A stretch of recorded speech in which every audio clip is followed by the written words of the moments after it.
Maintenant que je viens de vous présenter un peu le contexte général dans lequel les premières formes d'écriture vont apparaître en Mésopotamie, dans le pays de Sumer, je vous propose de nous intéresser quelque peu à ces premières formes d'écriture. Voici une image que vous avez déjà eu l'occasion maintes et maintes fois durant ces présentations de voir. C'est une très très belle reconstitution tirée d'un livre pour enfants qui explique justement le passage de la préhistoire à l'histoire et à l'Antiquité. Donc nous avons un personnage à l'avant-plan à droite qui est en train d'écrire. Une nouvelle fois, vous connaissez maintenant cette action. Il est en train de comptabiliser le nombre d'animaux placés sous la protection de ce berger, de cet éleveur. Et vous voyez que ce personnage utilise le calame pour écrire. Alors, ce calame, il va permettre d'inscrire les premières formes d'écriture. Sur quoi ? Eh bien, généralement, ce n'est pas toujours le cas, il y a d'autres supports, mais généralement, on a retrouvé dans ces cités mésopotamiennes énormément de tablettes d'argile sur lesquelles on renseignait cette première forme d'écriture. Alors, cette première forme d'écriture, c'est un terme très important que vous devez retenir. Les premières écritures de l'histoire, on les appelle des écritures cunéiformes. Finalement, c'est un terme qui peut paraître assez difficile à retenir, mais c'est encore assez simple à expliquer. Cunéiforme, ça vient en fait des signes qui constituent cette écriture. Et vous le voyez sur ce tableau, en fait, chaque signe est représenté par la formation de symboles qui ressemblent à des clous. Eh bien, cunéiforme vient en fait du terme clou. On parle d'écriture cunéiforme. Pourquoi ? Parce que c'est une écriture qui est composée à l'aide de signes qui ressemblent à des clous. C'est tout simplement ça. Vous avez dans votre syllabus, et les archéologues ont découvert dans ces villes du pays de Sumer d'autres tablettes qui représentent d'autres signes. Vous avez un exemple ici sur cette diapositive. Alors vous voyez, ce ne sont pas des signes cunéiformes formés à l'aide de clous, ce sont des pictogrammes. Comment pouvons-nous comparer, mettre en balance des tablettes d'argile composées d'écritures cunéiformes et d'autres tablettes d'argile composées de pictogrammes contenant des signes pictogrammes ? Eh bien, en fait, c'est assez simple, si vous voulez. Je crois que le petit tableau que vous avez à l'écran et dans votre cours résume la chose. Si vous voulez, les pictogrammes mésopotamiens peuvent être considérés comme les ancêtres des premiers signes cunéiformes, donc de la première forme d'écriture pratiquée en Mésopotamie. Vous voyez la transition. Alors, ça signifie quoi ? Qu'est-ce qu'un pictogramme ? Bien, un pictogramme, c'est un signe image. Autrement dit, on dessinait une forme pour représenter un objet. Alors, ça peut être très amusant de décrire ces pictogrammes. Mais par exemple, ici, je pense que c'est assez bien représenté. Vous voyez un signe image qui revient. Eh bien, en fait, vous avez là la représentation d'épi de blé. Vous avez ici des traits parallèles qui peuvent représenter un champ qui est irrigué, qui est cultivé. Et vous avez ici et ici une représentation, du moins c'est interprété comme tel par les spécialistes, d'un toit pour une maison. Et on peut même imaginer que cette structure que l'on retrouve sous cette toiture peut éventuellement évoquer une habitation sur pilotis. Alors souvenez-vous, nous avions déjà présenté ce concept lorsque nous avions travaillé sur le néolithique. Alors ici, chose très intéressante, vous voyez, vous avez une forme. Eh bien en fait, c'est un visage humain qui est représenté avec les yeux qui sont ici, le nez qui pourrait être ici, et ce visage, en fait, il a la bouche grande ouverte et il est en train où il va manger quelque chose qui est représenté ici. Eh bien, ce quelque chose, c'est du pain.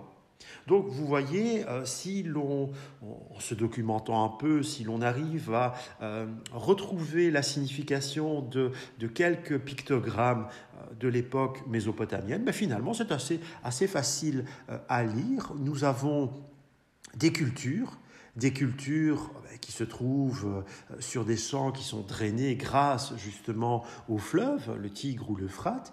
Et avec le blé, eh bien, on peut justement produire du pain qui sera ensuite consommé. Donc voilà, alors c'est très très très important que vous puissiez comprendre cette évolution. Donc ceci, c'est une tablette contenant des signes, images que l'on appelle pictogrammes. Ils sont ici représentés sur ce tableau. Et l'évolution de ces pictogrammes va entraîner l'apparition de la toute première forme d'écriture que l'on appelle écriture cunéiforme, qui est ici, qui est une écriture reconnaissable parce qu'elle est formée de différents clous, de différents signes en forme de clous. Voici donc le pictogramme que nous avons, la tablette en pictogramme que nous avons analysée. Alors, vous voyez ici, c'est très intéressant, nous sommes toujours face à des pictogrammes, mais on voit déjà apparaître quelques signes cunéiforme. Donc cette tablette d'argile est très intéressante parce qu'elle nous montre finalement une certaine transition, une transition qui va nous mener à la première forme d'écriture qui est illustrée ici sur cette diapositive.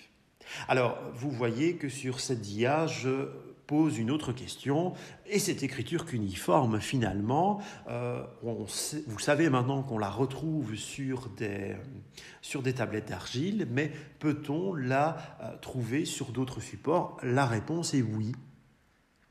Car l'art mésopotamien nous a laissé, heureusement, quelques sources matérielles, sources iconographiques, et il y en a plusieurs que j'aurais pu vous présenter, mais j'ai choisi de m'intéresser à ces deux sculptures qui sont aujourd'hui conservées au musée du Louvre à Paris.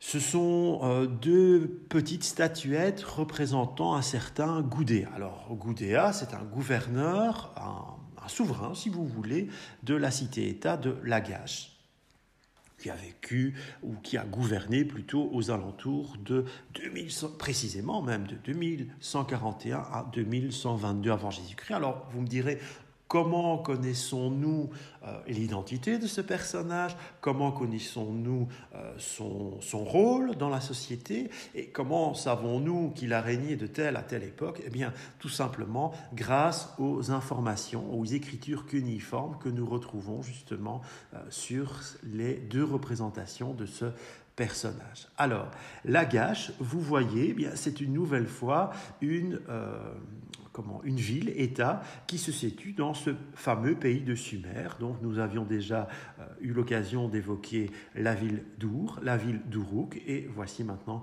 la ville de Lagash. Donc on se situe toujours entre le Tigre et l'Euphrate. Et vous voyez sur le vêtement de ce personnage, eh bien, nous retrouvons des symboles en cunéiforme. Et pour cette deuxième statue représentant le même personnage, nous retrouvons une nouvelle fois des inscriptions en cunéiforme qui vont donc pouvoir documenter les historiens sur certaines hautes personnalités de ces sociétés mésopotamiennes qui ont régné aux premières heures de l'Antiquité. Alors, je ne résiste pas, bien entendu, à la chance de vous montrer cette magnifique reconstitution de Jean-Claude Golvin qui parcourent un peu, qui illustrent souvent notre cours. Vous voyez ici bien la ziggourate de Babylone, Babylone qui est également une ville mésopotamienne. Et vous voyez cette ziggourate, eh bien en fait, elle fait directement référence à un édifice peut-être que l'on pourrait qualifier de légendaire, de mythologique, que vous connaissez certainement. Eh bien, la ziggourate de Babylone qui est représentée ici, on l'appelle dans la culture populaire aussi la tour de Babel, Babel pour Babylone. Et vous voyez, cette reconstitution, elle est aussi intéressante parce qu'on voit que littéralement, Babylone est coupée en deux par l'Euphrate. L'Euphrate, le Tigre, je vous en parle depuis un certain moment. Donc vous voyez, ce sont les deux fleuves qui vont couler et alimenter ce croissant fertile. Et c'est véritablement à proximité même de ces deux sources que les grandes villes du pays du Sumer que je vous ai présentées vont se développer et s'étendre. Et je profite de l'occasion pour revenir sur un détail de cette statue. Eh bien, vous voyez ce personnage.